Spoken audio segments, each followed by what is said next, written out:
আয়েশা রাদিয়াল্লাহু তাআলা আনহা বলেন, কানাত ইয়াদু রাসূলিল্লাহ সাল্লাল্লাহু আলাইহি ওয়াসাল্লাম আল ইয়ুমনা লিতাহুরিহি ওয়া লিতামিহি।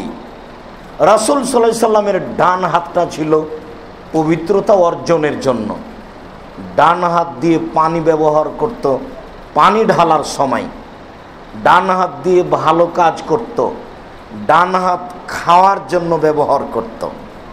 আল্লাহর নবী তার ডান হাতকে খাওয়ার জন্য ব্যবহার করতেন, ভালো কাজে ব্যবহার করতেন। ওয়া ইয়াদু রাসূলিল্লাহ সাল্লাল্লাহু আলাইহি ওয়াসাল্লাম ইসরা লিখালাইহি ওয়া মাকানা মিন কাদারিন। বাম হাতটা ব্যবহার করতেন তিনি পেশাব পায়খানার জন্য, আর যত কিছু খারাপ আছে আবর্জনা কিছু বাম হাতে ধরবেন,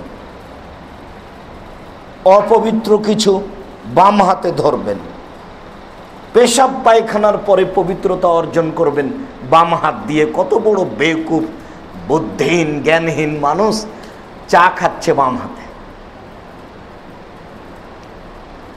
বাম হাত পেশাব পায়খানার জন্য, আর বাম হাতেও খানা পানি খাচ্ছে, চা খাচ্ছে, পানি খাচ্ছে আপনার সামনে, আপনিও তার মধ্যে মনে হয়। ভবিষ্যতে এ কাজ করবেন না।